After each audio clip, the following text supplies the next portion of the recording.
Savages, a Nameless detective novel, by Bill Pronzini, narrated by Nick Sullivan.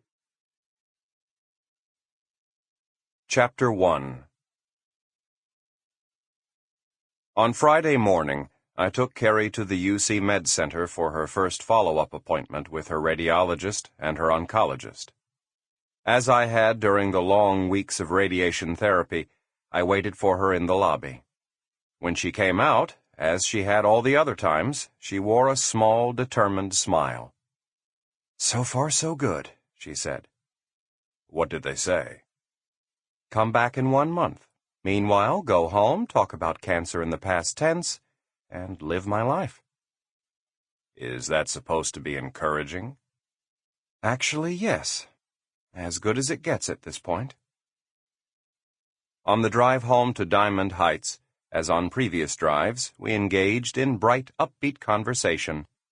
Her spirits were always good in my presence, and I made sure that mine were in hers.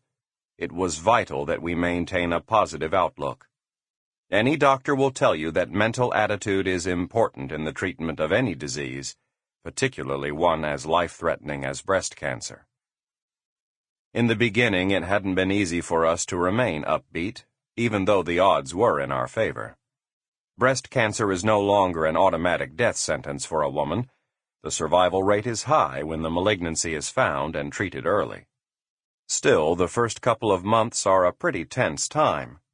First, we'd had to wait for the results of the DNA test to determine whether her father was Ivan Wade, as she'd always believed, or her mother's writer acquaintance and rapist, Russell Dancer.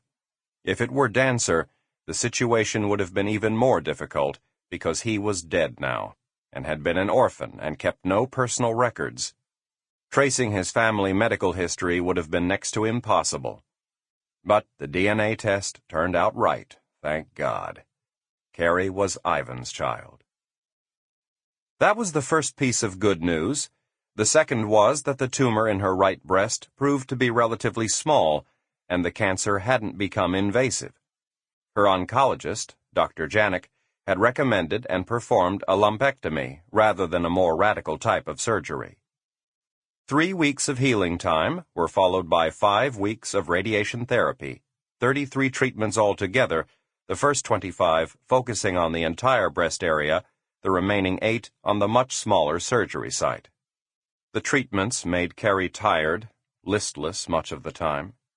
She hated the necessary tattooing of her skin, little blue dots so that the radiation machine... Sample complete. Ready to continue?